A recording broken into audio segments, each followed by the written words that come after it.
Muito bem, meus irmãos, muito bom dia, a graça e a paz de Jesus Cristo, nosso Senhor. Nós estamos falando nesses dias sobre a grande vitória de Cristo na batalha que Ele travou desde o primeiro momento que Ele nasceu, seu nascimento, sua vida, todas as tentações pelas quais Ele passou, todos os requisitos da justiça que Ele precisava cumprir.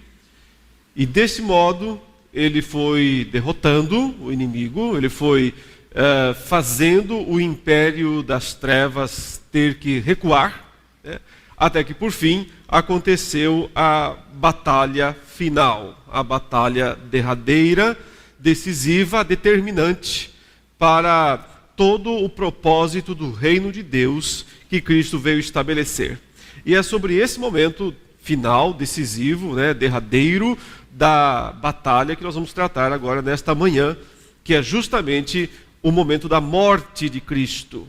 O que significou a morte de Cristo para efeitos jurídicos, legais, né, e práticos desta batalha. Então, retomando apenas o finzinho da palestra de ontem à noite, lá em Lucas capítulo 22, versos 52 e 53, nós temos o momento da prisão de Jesus, do aprisionamento de Cristo.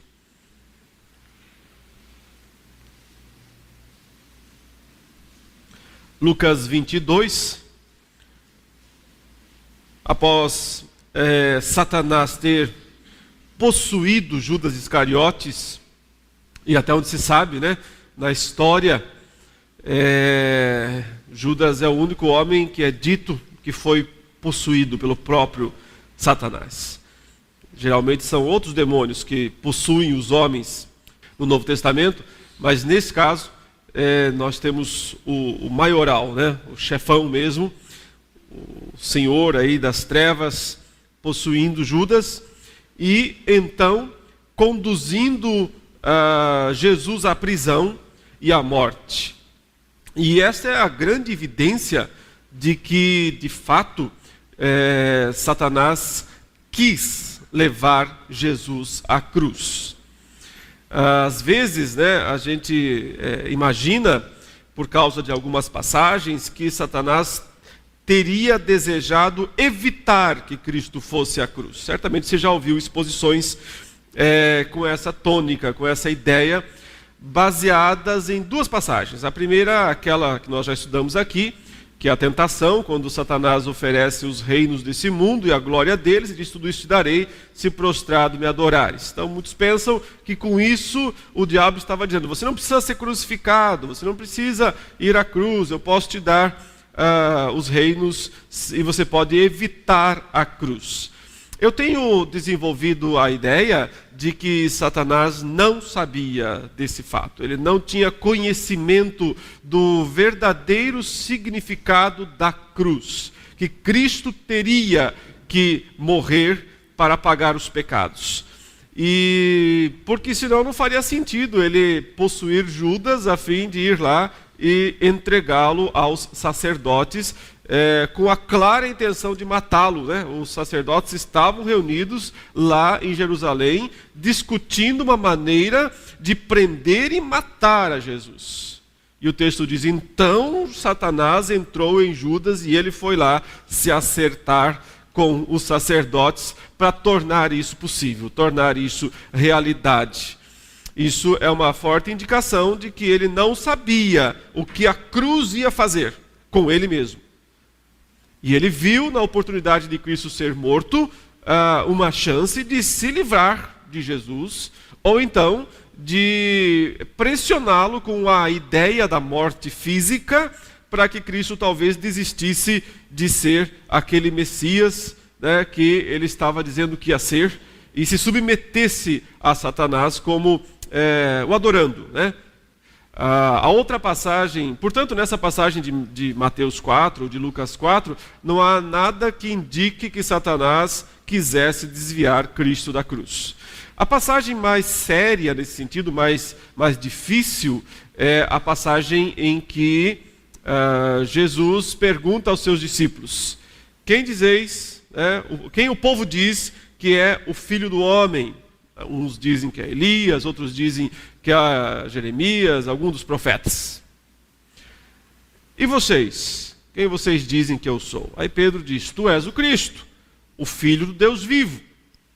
Então Jesus diz a ele: bem-aventurado és, Simão, filho de João, porque não foi carne e sangue quem te revelou isso, mas meu Pai que está no céu. Na sequência, após Cristo dizer: sobre essa pedra edificarei a minha igreja, ele fala, Pedro então tem uma recaída, e ele diz: mas não vai acontecer nada de mal contigo, porque nós estamos aí contigo até o fim, e vamos até a morte se for preciso, nós vamos defendê-lo, o Senhor não vai morrer, ninguém vai te prender, não vai acontecer nada disso. Então Cristo diz a ele: arreda Satanás, porque és para mim pedra de tropeço. Quer dizer, num momento Jesus chama ele de pedra de edificação, e no outro chama ele de pedra de tropeço, Então Pedro é assim mesmo, ele consegue ir do céu ao inferno em poucos segundos, ele consegue acertar e errar com a mesma intensidade, e ele é um bom exemplo do que nós somos também, Às vezes nós somos excelentes nas nossas respostas e no modo como nós reagimos a Deus, e às vezes nós somos simplesmente horríveis, E mesmo assim, Deus na sua misericórdia não nos abandona. Mas nesse caso, Jesus o repreendeu. Mas ele não disse que Pedro estava possuído de Satanás. Ele disse que Pedro estava sendo um Satanás. Jesus chama Pedro de Satanás. Ele disse: arreda Satanás. Ou seja, você está sendo Satanás. Aparentemente, Satanás não estava ali em pessoa. Mas a atitude de Pedro era de um adversário. Porque o título Satanás significa adversário, opositor, aquele que se opõe aos propósitos e à justiça de Deus. Então, você, Pedro, está sendo um adversário como Satanás, aos planos e aos propósitos de Deus. Isso não significa que Satanás quisesse desviar Jesus da cruz. Nem significa que ele estivesse ali naquele momento. O texto não diz que ele estava ali naquele momento. Aliás, Satanás só retornou da sua expulsão, porque Cristo o expulsou logo após a tentação. Então Satanás só retornou ao campo de batalha, ele pessoalmente, nas horas finais. Justamente quando Jesus vai ser preso, e Judas então será o instrumento dessa prisão, e então sim ele vai agir sobre Pedro, não o possuindo, nunca possuindo Pedro, mas testando, reivindicando inclusive a Deus a autorização para poder testar Pedro e os demais apóstolos, como ele fez e como foi avisado. Tendo passado tudo isso, tendo Jesus, inclusive, também passado pelo pior teste dele, que foi aquele momento que ele fala ao Pai: se possível, passa de mim este cálice. Ou seja, ali ele revelou realmente toda a angústia da sua alma, toda a angústia do seu coração, porque Cristo não queria tomar, não queria beber aquele cálice. Evidentemente, o problema ali não era algum tipo de temor, de alguma dor física. É claro que isso não é nada agradável, evidentemente. Mas às vezes nós temos a tendência de exagerar nas nossas concepções o sofrimento físico de Jesus, como se ele fosse tudo. E ele foi insignificante perto do sofrimento espiritual que Cristo teve que enfrentar. Qualquer um dos discípulos acabou mais tarde enfrentando o mesmo sofrimento. Pedro também foi crucificado, diz a tradição, inclusive que de cabeça para baixo. Paulo tem um relato de sofrimentos que parecem ser maiores do que os de Cristo, fisicamente falando. Todas as vezes que recebeu dos judeus, a quarentena de açoites -1, 3 vezes fustigado com varas, apedrejado. Ou seja, em termos de soma, em termos de volume, podíamos dizer que fisicamente Paulo sofreu mais que Cristo. O sofrimento de Cristo foi intenso, mas foi rápido. Então, por que é que o sofrimento, Paulo mesmo diz que o dele não se compara com o de Cristo? E que ele está só completando, né? Fazendo aí um pontinho final. Toda a vida dele de sofrimento, Paulo fala, é só um complemento do sofrimento de Cristo. Porque o verdadeiro sofrimento de Cristo foi espiritual. Foi sofrer a punição do inferno. Foi receber sobre si a punição de alguém condenado por Deus, de receber a ira de Deus. Cristo marcha resolutamente para isso, quando ele se levanta do jardim, depois de ter passado por todo esse período de teste, e vai para o lugar onde ele sabe que a escolta, liderada por Judas, vai encontrá-lo. Que é como diz aqui o verso 52. Então, dirigindo-se Jesus aos principais sacerdotes, capitães do templo e anciãos que vieram prendê-lo, disse: saístes com espadas e porretes como para deter um salteador? Diariamente, estando eu convosco no templo, não pusestes as mãos sobre mim. Esta, porém, é a vossa hora e o poder das trevas. Chegou o momento, Cristo disse, antes vocês não tinham esta autoridade. Antes vocês não podiam me prender. Mas agora foi concedido isso para vocês. Agora vocês têm esse direito. A autoridade das trevas, né? Ele fala aqui a exousia, que é o termo que ele tem sempre usado e que é tão importante. A autoridade que ele veio buscar, que ele veio conquistar. Mas para poder conquistar essa exousia, essa autoridade, ele tem que se submeter à autoridade das trevas, né? Exousia tu scotus, das trevas. E esse é mais um reforço do que nós já dissemos sobre Satanás ser o instrumento principal da morte de Cristo. Ele é o Senhor das trevas, ele é o Senhor da escuridão, do império das trevas. Ele é esse imperador. E Cristo vai se submeter à autoridade das trevas. E assim, Jesus foi aprisionado e conduzido às autoridades humanas, que estão debaixo da autoridade das trevas. Ele passaria por injúrias, falsos julgamentos, açoites várias vezes, seria condenado a carregar uma cruz e morrer nela fora de Jerusalém. Tudo isso configurava o momento da autoridade das trevas. Perante o Sinédrio, o tribunal, né, de Israel, tribunal religioso de Israel, Jesus foi acusado falsamente e interrogado sobre se era o Cristo. Eles perguntam para ele, o sumo sacerdote, tu és mesmo Cristo? Lembra que eu disse, dos momentos aqui, que Jesus, ele, por um bom tempo, ele não quis aceitar esse título. Não é que ele não quis aceitar, mas ele não queria essa publicidade. Ele só aceita quando Pedro diz, tu és o Cristo, o Filho do Deus vivo, em particular com seus discípulos. E então, nesse momento, em Lucas 22, 67, no meio do julgamento, no meio, né, daquela situação que vai levá-lo à cruz. Lucas 22, 67. Olha a pergunta. Se tu és o Cristo, dize-nos. É isso que eles estão agora. Eles querem uma resposta direta de Jesus. Porque ele até então não tinha assumido isso de fato. E eles querem que ele assuma para quê? Para segui-lo? Não, para ter prova contra ele. Para poder condená-lo.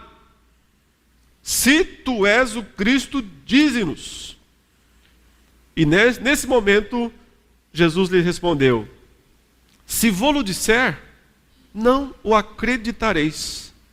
Também, se vos perguntar, de nenhum modo me respondereis.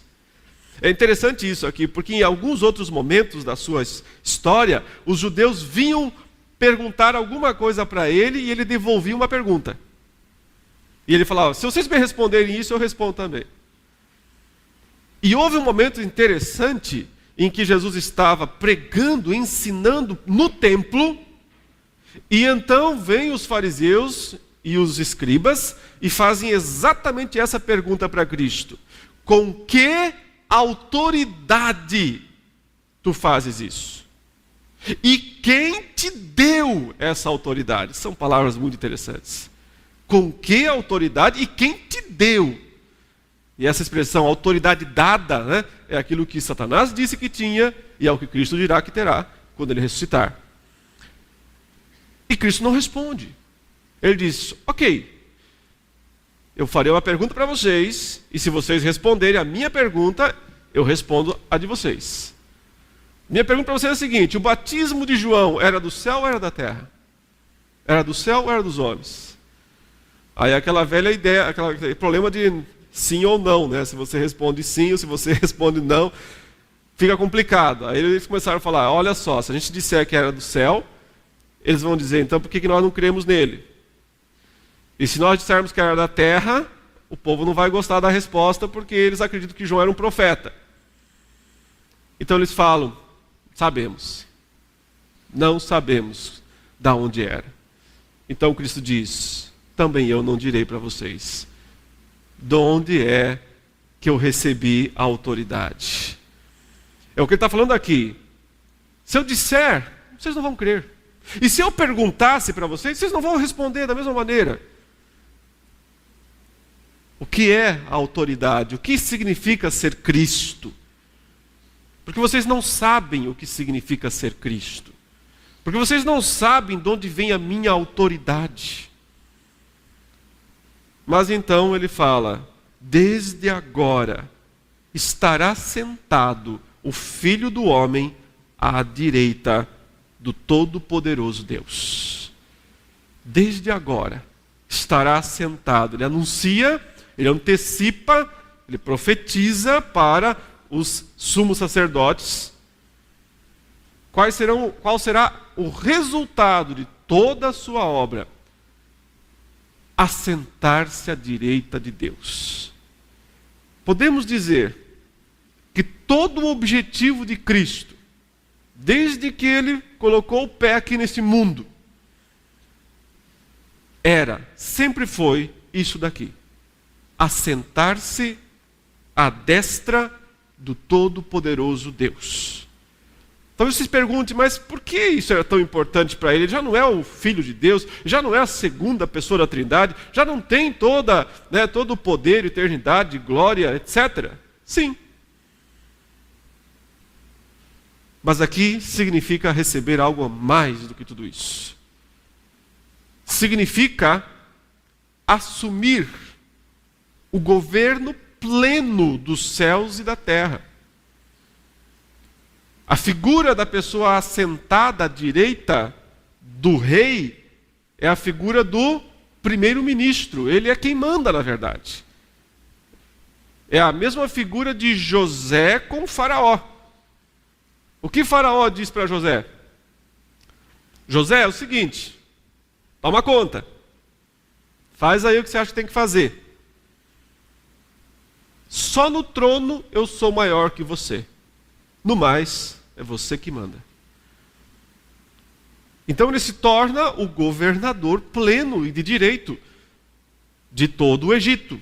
É isso que José é, porque está à direita de Faraó.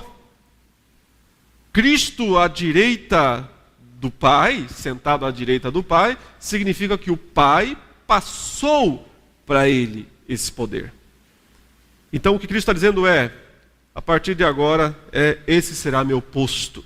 A partir de agora, esse será meu trono. E, consequentemente, significa que outro que estava lá nesse lugar não está mais. Que é a posição de acusador. Que é a posição de Satanás. Eu falarei hoje à noite sobre essa troca que aconteceu. Quando subiu o advogado, o defensor, e desceu, caiu o acusador, aquele que nos acusa. Muito bem, durante aquele dia, Jesus foi levado primeiro para Pilatos. Pilatos era o governador da Judéia. A Judéia não tinha rei nesses dias. Por quê? Porque era complicado, né? O povo só aceitaria um rei da descendência de Davi. Então não havia mais como colocar isso. Era muito perigoso para Roma permitir que um desses se achassem, né? Um descendente de Davi. Você tem que entender o seguinte: Roma permitia reis locais, reis regionais, mas tinham que ser reis submissos ao imperador, submissos a Roma. É complicado deixar na Judéia, ali em Jerusalém, um descendente de Davi reinar. Então eles permitiam que Herodes reinasse. Herodes não era judeu. Herodes tinha uma história complicada, era de uma família real, mas da Idumeia. E o Herodes, então, governava, mas os judeus não aceitavam o governo dele. Para tentar agradá-los, Herodes mandou reconstruir o templo, reformar o templo.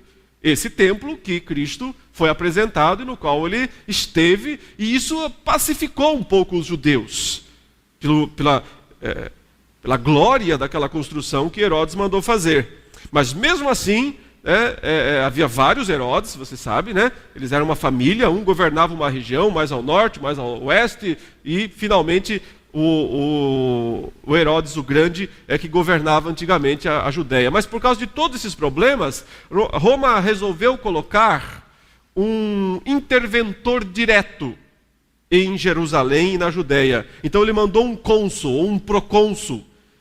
O imperador manda um emissário dele direto, se chama Pôncio Pilatos. E ele não é um rei, ele não tem sangue real, ele é um funcionário, por assim dizer, mas ele representa o imperador. Então ele tem tanta autoridade quanto o Herodes ou os outros reis. E é por isso que inicialmente os judeus não mandam Cristo para Herodes, porque eles querem que ele seja executado por Roma. Então eles mandam ele para Pilatos.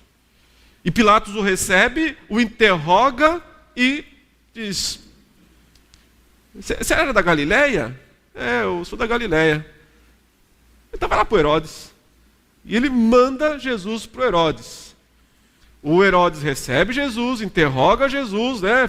Queria saber quem é esse cara aí, né? Será que é o João Batista que ressuscitou mesmo? Né? E ele vai conversar, no final ele diz: pode voltar lá para o Pilatos. Ficam jogando um para o outro, né? Parece autoridades atuais, né? Quando tem que resolver um problema, vai para o fulano, vai para o Beltrano, volta para aquele. E aí devolve Jesus para Pilatos. Inclusive os evangelistas dizem que isso resolveu um problema entre os dois, porque os dois estavam brigados, né? Pilatos e Herodes. Mas quando Pilatos fez a gentileza de mandar Jesus para o Herodes disse: mas não é que esse Pilatos é gente boa? Então, né, fizeram as pazes, e aí o Herodes disse: mas quer saber, Pilatos, você é tão gente boa que eu não vou fazer esse julgamento, pode fazer você. E devolve Jesus para Pilatos. Aí o Pilatos está com a cabeça quente, né? Agora, eu tenho que julgar esse caso, eu não encontro nada realmente comprobatório de que ele fez algo, de que ele é um líder de um motim, de que ele está liderando uma revolução contra Roma. Eu não vejo nada nesse sentido, mas eu tenho a pressão dos sacerdotes, querem que eu o mate, querem que eu o execute, porque os próprios sacerdotes não podiam executar, eles não tinham poder de executar, os judeus não podiam mais fazer os apedrejamentos, isso tudo era ilegal. Roma podia fazer, os judeus não. Então, eles, se quisessem que a coisa fosse legal, eles tinham que entregar realmente para Roma. Nesse vai e vem, chega uma situação interessante, que está lá no livro de João, pode abrir lá, no capítulo 19.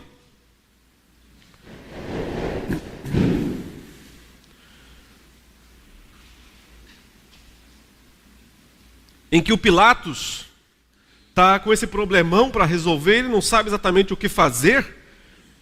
E ele está interrogando Jesus, e Jesus não responde. Ele pergunta, Jesus não aparece, né, usando o direito de permanecer calado. Jesus não responde, Pilatos começa a ficar irritado com isso, e o verso 10 diz: não me respondes? O Pilatos pergunta: você não vai falar nada? Não me respondes? Não sabes que tenho autoridade para te soltar e autoridade para te crucificar? Quando Pilatos usou essa palavrinha, Cristo disse, como é que é? Ele estava em silêncio, não respondia nada. Quando Pilatos disse, você não sabe que eu tenho autoridade para te soltar e autoridade para te crucificar? Isso interessou a Cristo. Ele disse, agora eu vou te responder. Respondeu Jesus, nenhuma autoridade terias sobre mim, se de cima não te fosse dada. Por isso, quem me entregou a ti, maior pecado tem. São duas coisas importantes aqui. A ideia do... Por que os judeus tinham mais pecado do que Pilatos? Porque eles sabiam o que estavam fazendo. Eles fizeram de forma proposital. Eles sabiam que Cristo tinha dado todas as provas de que ele era o Messias. Mas eles não queriam aquele tipo de Messias. Por isso eles tinham mais pecado. Mas o problema de Pilatos era não entender o que era autoridade. Pilatos diz, não sabia que eu tenho autoridade para te crucificar e até mesmo para te soltar? Você diz, Pilatos, eu vou te falar uma coisa sobre a autoridade. Você não sabe nada da autoridade. Se do alto não te fosse dada, você não tinha poder nenhum sobre mim. Por que Cristo está se submetendo à autoridade das trevas? Porque existe uma autoridade maior, acima, exigindo isso. É necessário. E por isso, mesmo que Pilatos quisesse soltar a Cristo, ele não podia. Ele não tinha esta alternativa de fato. Porque ele não podia simplesmente invalidar todo o plano da redenção. O cordeiro tem que ser morto na Páscoa. A Páscoa está chegando. Cristo tem que ser crucificado. Irmãos, quando Cristo deixou o pretório romano, onde ele foi então finalmente condenado, né? Pilatos lavou as mãos, tudo certinho, né? Mas o condenou. Aquele pátio do pavimento chamado Gabatá, né? Diz aí em João 19:13, ele tomou a direção do Calvário, do Gólgota, carregando a cruz, né? João 19:17. Os olhos de uma numerosa multidão estavam fixos nele. É isso que fala Lucas 23:27. Todo mundo olhando fixamente para aquele homem carregando aquela cruz, saindo lentamente de Jerusalém em direção à montanha da caveira, né? O Calvário. Mas não é exagero dizer que não apenas os olhos de toda Jerusalém estavam fixos em Cristo. Podemos dizer que os olhos dos céus e dos reinos espirituais também estavam fitos naquele homem que carregava a cruz. Porque esse era o momento decisivo. Aqui a história do mundo mudou para sempre. Aqui aconteceria o maior evento da história, desde a criação do mundo. A guerra ia ser decidida, a batalha ia chegar ao seu ápice, ao seu momento crucial. Não tem registro de possessões demoníacas ali em volta das ruas de Jerusalém. Nem mesmo é dito que Satanás volta ali, ele já fez seu papel, já cumpriu sua parte em todo este acontecimento. Mas algumas expressões do que a multidão fala para Cristo nessa hora devem ser consideradas. E eu quero que você veja tanto em Lucas quanto em Mateus isso. Em Lucas 23:35, Lucas 23:35, o povo estava ali e a tudo observava.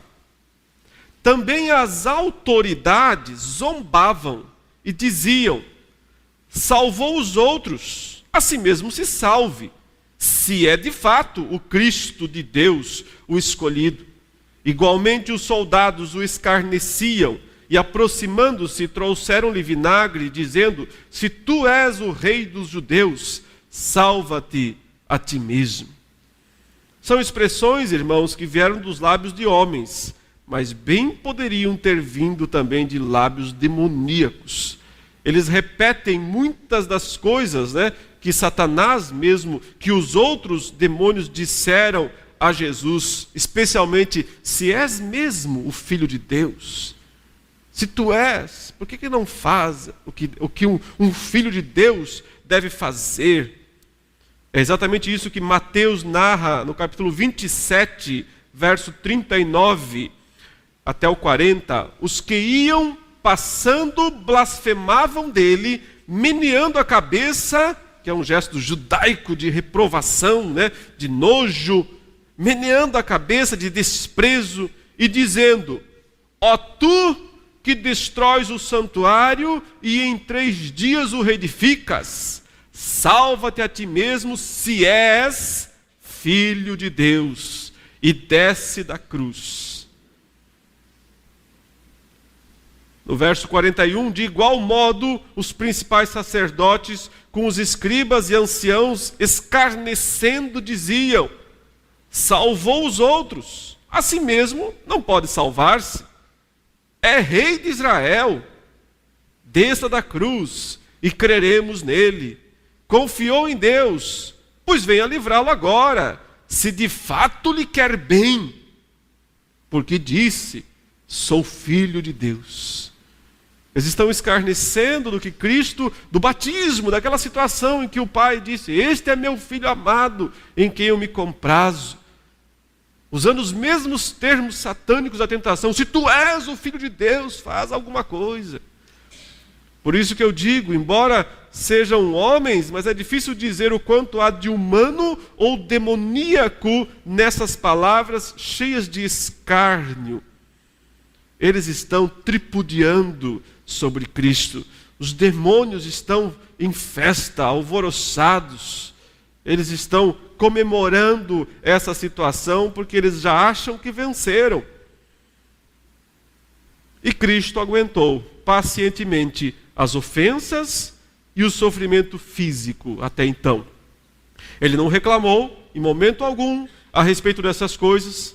Ao contrário, chegou a pedir a Deus que perdoasse o pecado do povo. Eles não sabem o que falam.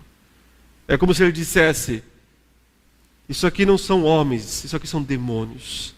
Quem está falando aqui não são meramente homens.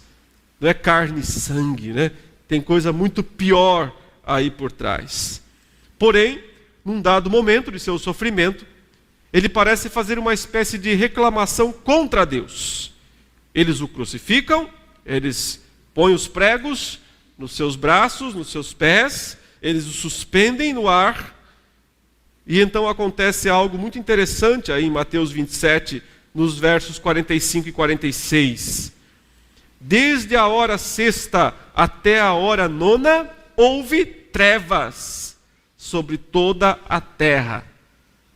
Por volta da hora nona, exclamou Jesus em alta voz, dizendo: Eli, Eli, lama sabachthani. O que quer dizer: Deus meu, por que me desamparaste?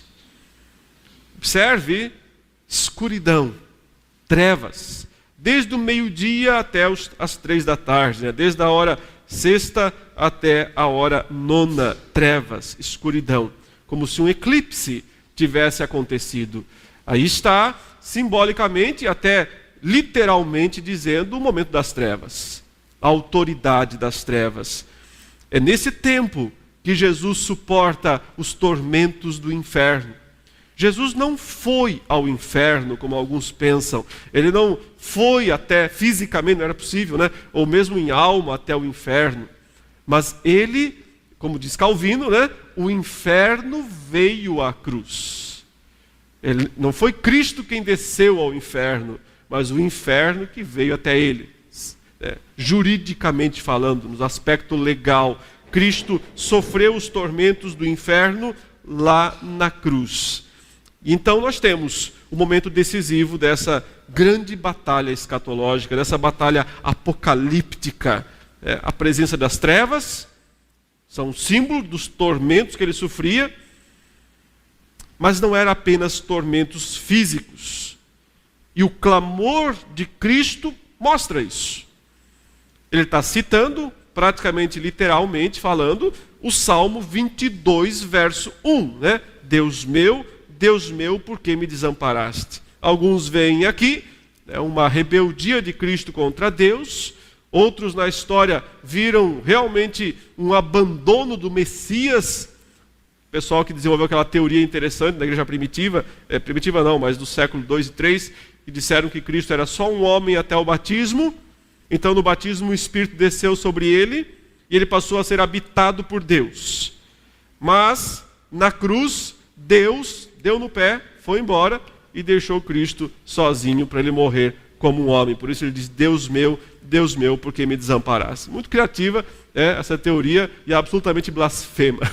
Né? O ponto aqui é, quando Cristo cita o Salmo 22, ele está dizendo que ele é aquele profetizado pelo Salmo 22, que se tornou, alguns termos do Salmo 22 são muito interessantes. Por exemplo, o Salmo 22, versos 6 e 8, ele diz, mas eu sou verme e não homem, opróbrio dos homens e desprezado do povo. Todos os que me veem zombam de mim, afrouxam os lábios, meneiam a cabeça. Confiou no Senhor, livre-o ele, salve-o, pois nele tem prazer.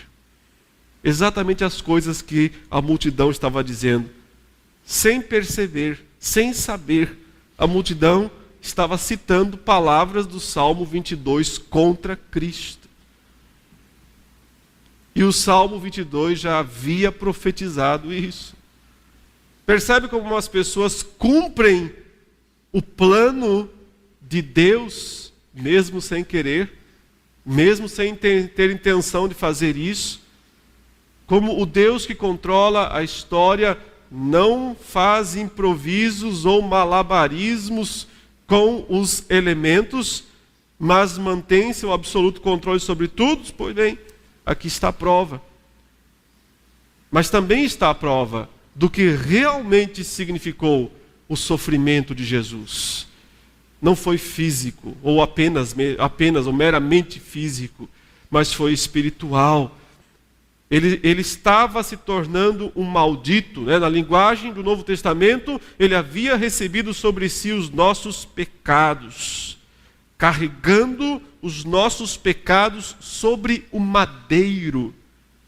Ele estava sendo contado com os malfeitores, um à direita, outro à esquerda, levantado da terra como um maldito.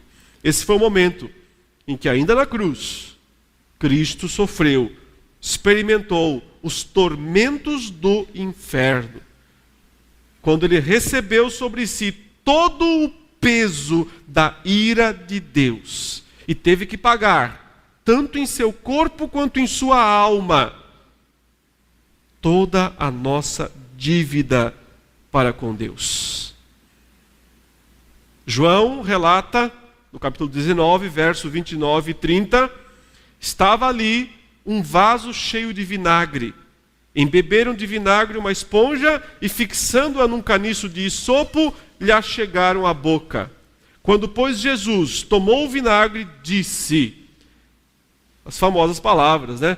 Está consumado. E, inclinando a cabeça, morreu. Rendeu, entregou o Espírito. Está consumado. Marcos acrescenta que então o véu do santuário rasgou-se em duas partes, de alto a baixo, de cima para baixo, que é a ideia de abrir o caminho.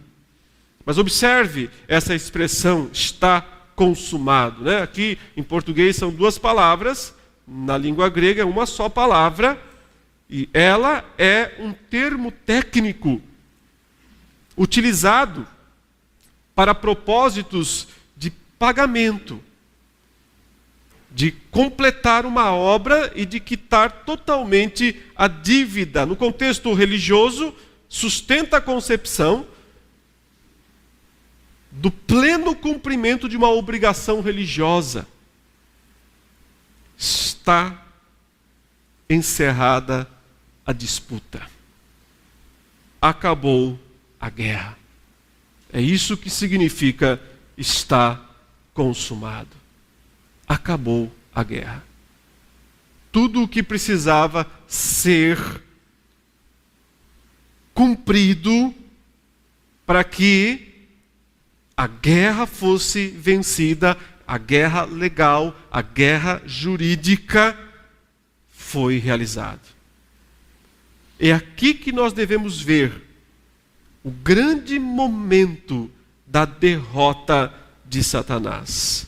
O instante em que sua cabeça foi esmagada. Toda a atuação dele, desde o Gênesis, foi no intuito de impedir isso. Porque Deus disse para ele, lembra Gênesis 3,14? Deus não falou para a mulher, nem para o Adão. Ele falou para a serpente. Visto que isto fizeste, maldita és entre todos os animais. Rastejarás. Porém inimizade entre ti, ele está falando com ela, entre ti e a mulher. Deus não falou para Eva, vou colocar uma inimizade entre você e a serpente. Não, falou para a serpente. Eu vou colocar uma inimizade entre ti e a mulher. E um descendente dela vai esmagar a tua cabeça. Todo o esforço de Satanás ao longo da história foi para evitar isso. Foi para impedir isso. Foi para salvar a sua cabeça. E tudo o que ele fez colaborou para que ela fosse esmagada. Todos os seus atos que foram tentando impedir, o conduziram a esse momento. Quando ele de fato pica o calcanhar do descendente, do prometido, do filho da mulher. E pensa que venceu com isso. Eles estão em festa, os demônios estão tripudiando, vencemos. E então, num piscar de olhos, Cristo diz este termo, profere esta palavra, está pago. E então, toda a vitória deles se reverte em plena, completa e definitiva derrota. Então eles percebem que perderam. E de uma maneira absolutamente irreversível. Não há mais nada que eles possam fazer para tentar evitar isso. Algumas passagens do Novo Testamento, meus irmãos, nos ajudam a entender um pouco melhor isso. Eu quero convidar você a ler agora Hebreus, capítulo 2, versos 14 a 15. Depois nós vamos ler Colossenses 2 e fechar essa exposição com João 12. Hebreus 2, 14 e 15 diz: visto, pois, que os filhos têm participação comum de carne e sangue, destes também ele igualmente participou. O que ele está falando? Ele está dizendo assim: os seres humanos são feitos de carne e sangue, não são? Então, se Deus quisesse salvar os seres humanos feitos de carne e sangue, Cristo tinha que se tornar semelhante a eles. Então ele se tornou participante da natureza humana. Por quê? Porque o único modo de pessoas de carne e sangue cumprirem o julgamento é serem mortas. Então o texto diz: ele participou, ele se tornou participante da natureza humana para que pudesse morrer. Todo o objetivo era morrer. Ele nasceu para morrer. Para que por sua morte, e aí vem a grande descrição, destruísse aquele que tem o poder da morte, a saber, o diabo, e livrasse todos que, pelo pavor da morte, estavam sujeitos à escravidão por toda a vida. São muitas frases, muitas palavras importantes. Observe, ele, por sua morte, viria a destruir o que outrora tinha o poder da morte. E é chamado aqui de o diabo. Para livrar os que esse senhor da morte mantinha na escravidão. É o sentido jurídico, é legal, isso não é uma coisa mágica, não é que o diabo tem poder de matar as pessoas que ele quiser, isso ele não tem, nós sabemos. Sem a autorização de Deus, ele não pode matar ninguém. Só Deus dá a vida, só Deus tira a vida. Se Deus autorizar, ele pode. Os filhos de Jó foram mortos por instrumentalidade dele, mas sob a autorização de Deus. Quando ele quis fazer isso com Jó, Deus disse, não pode tirar a vida dele. Então, não é uma questão física, não é que Satanás tem o poder de matar as pessoas. O poder da morte é o poder de reivindicar a morte. É o poder de julgamento, é o poder de acusação. É o poder de exigir que o pecador pague por seus pecados. O acusador dos nossos irmãos. Quando Cristo disse, está pago, está consumado, ele retirou esse poder dele.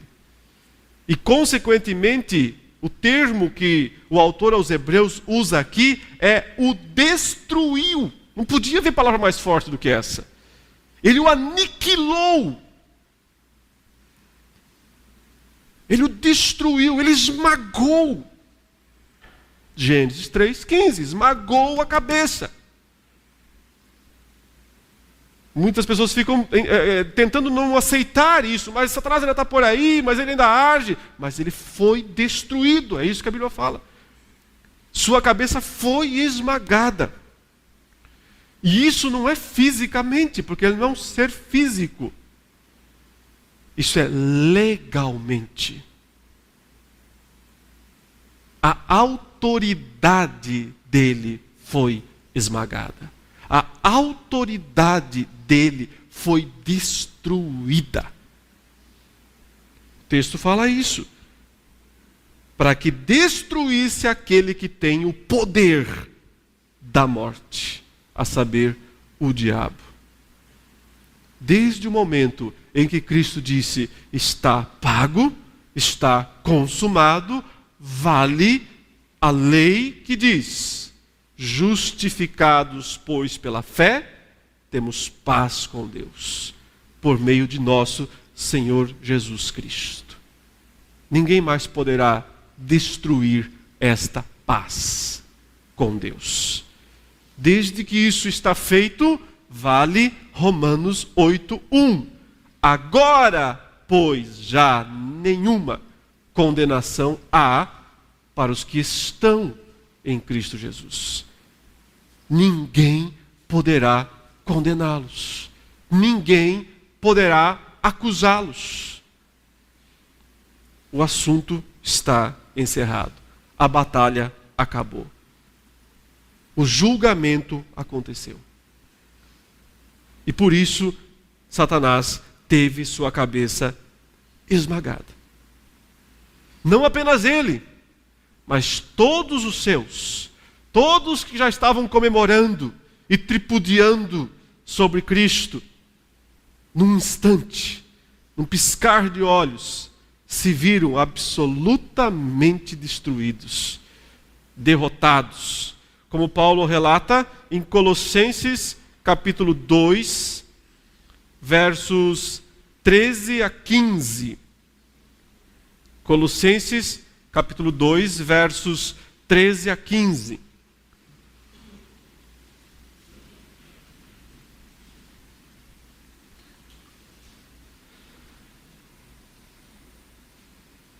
Aqui nós temos uma descrição detalhada a respeito dessa grande vitória jurídica de Cristo sobre os demônios.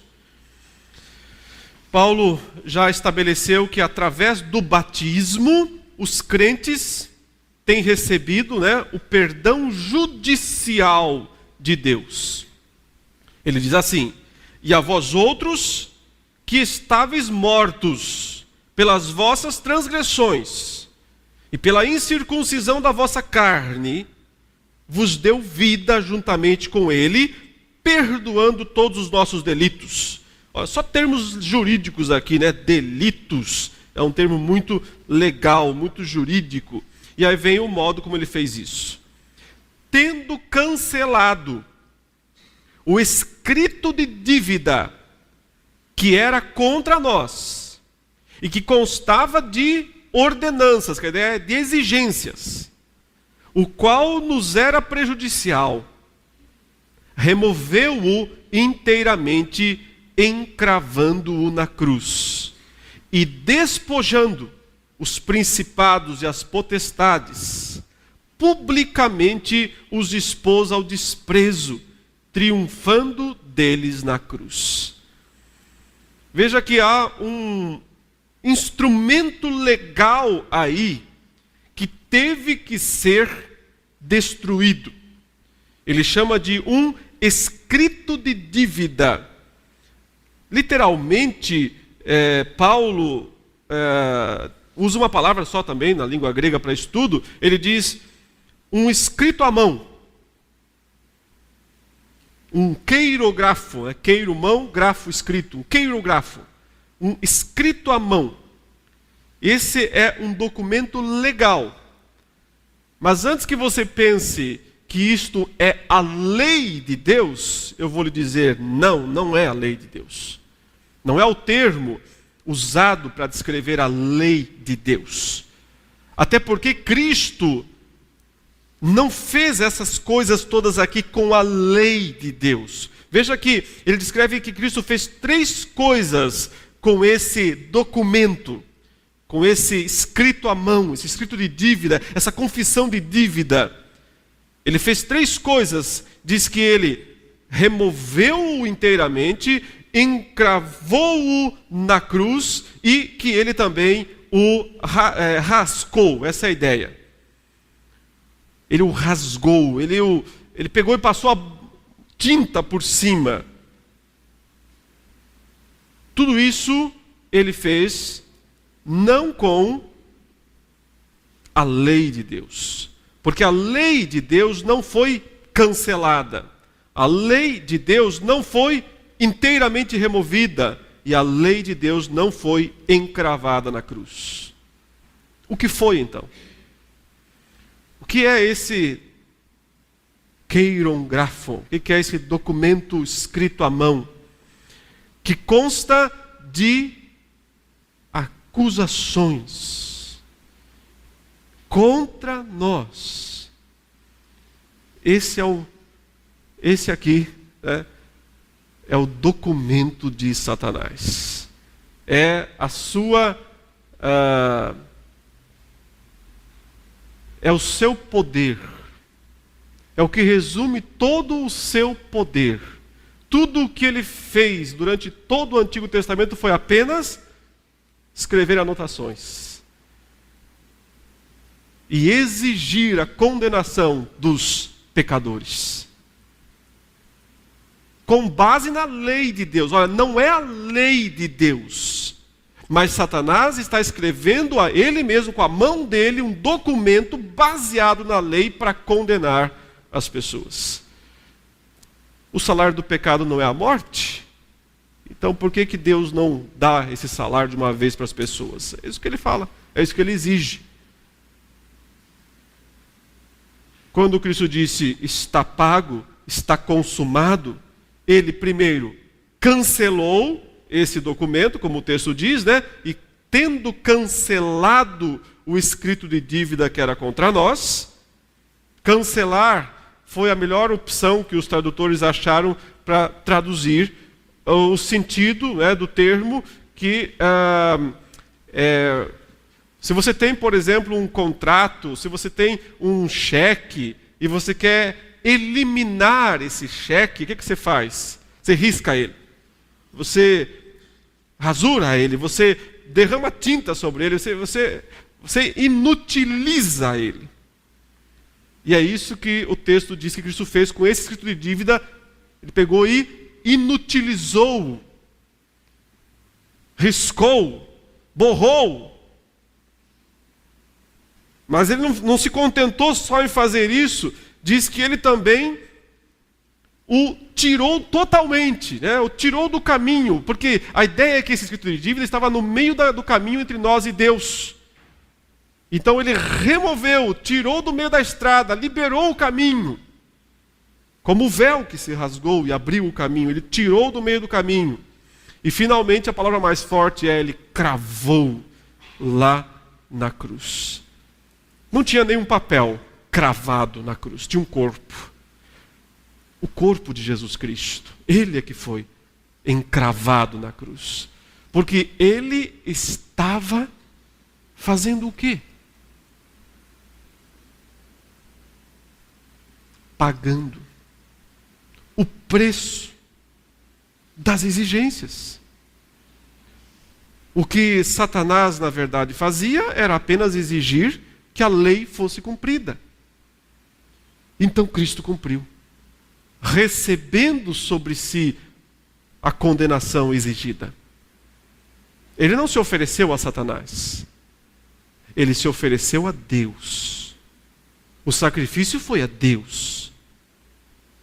Mas ao mesmo tempo, com isso, ele destruiu o poder satânico de acusar.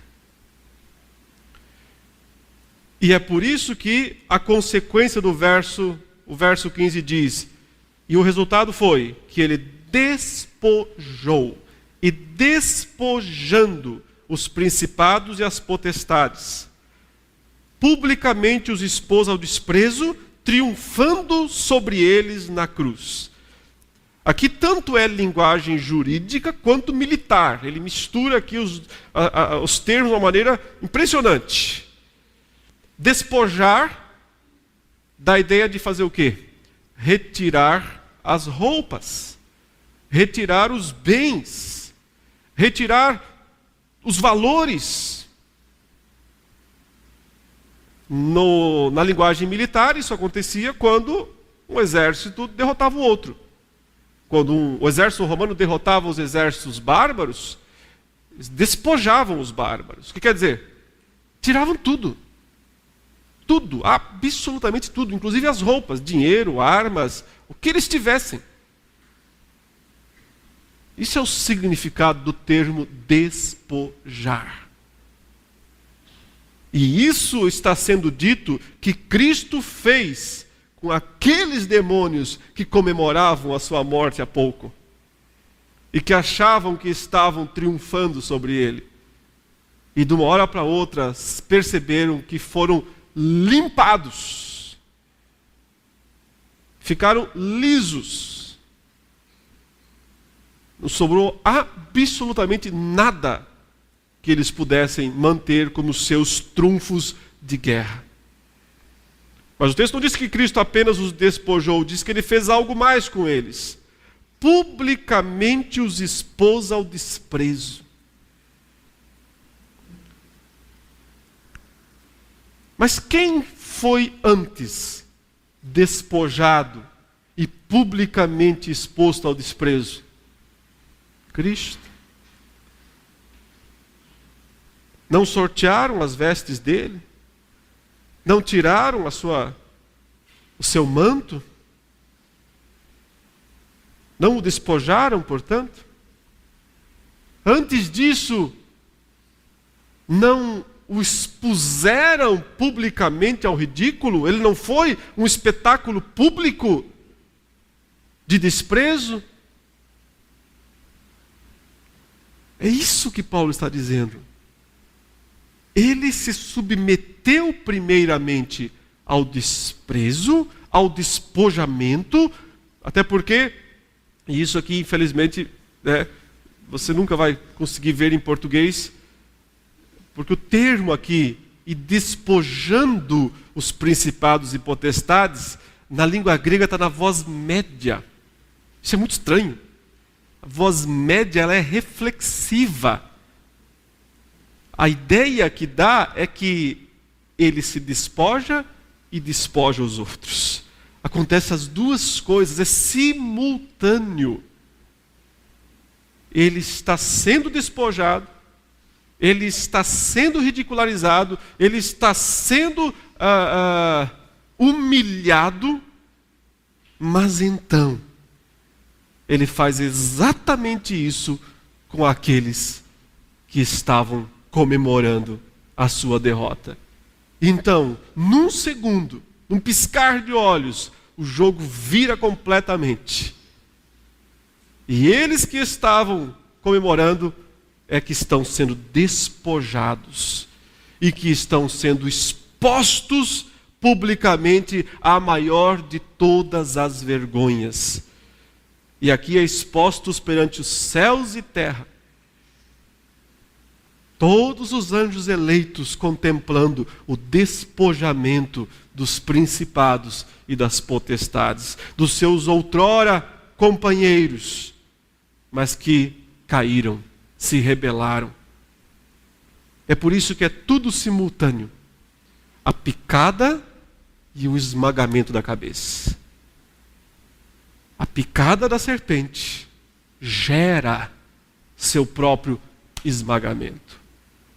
Quando eles despojam Cristo e o expõem ao ridículo, eles estão sendo despojados e expostos a todo o ridículo. Esse é o poder dessa passagem. Na linguagem bélica, militar, isso era realizado principalmente quando o exército vencedor desfilava em em Roma, trazendo os derrotados lá atrás, né? Os filmes mostram isso e é verdade.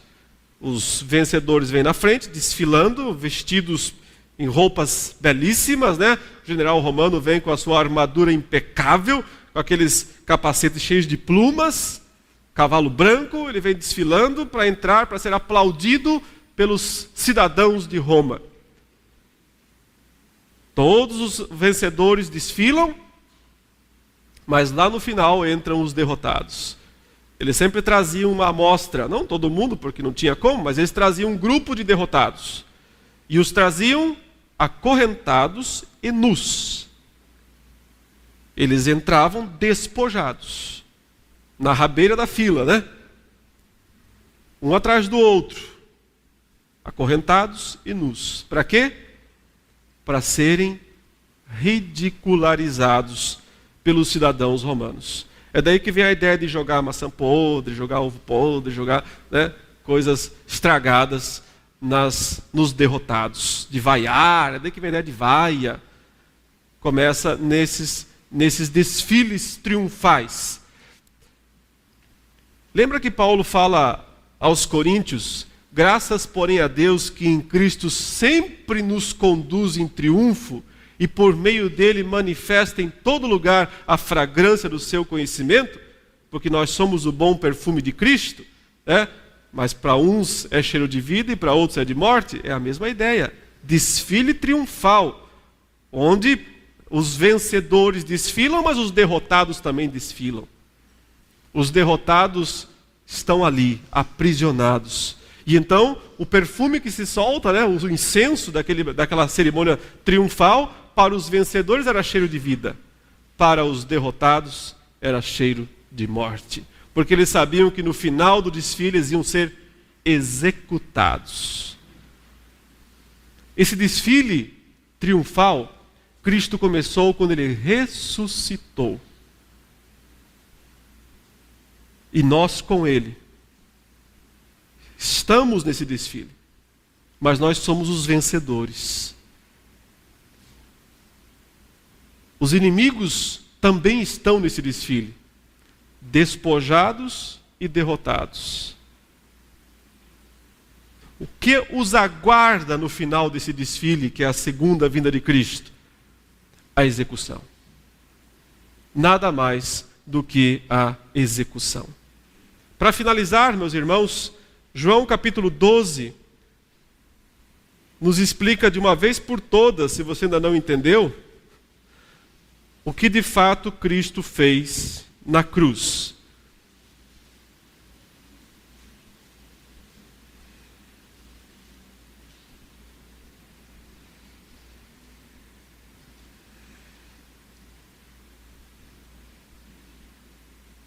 Nos versos 21 e 22, André e Filipe vão levar a Jesus a solicitação de um grupo de estrangeiros que queria ter uma entrevista com Jesus, né? Alguns gregos, aí diz aí os versos 20 em diante, alguns gregos estavam ali e queriam ver a Jesus, queriam ter uma entrevista, um encontro pessoal. Eles eram provavelmente uma comitiva.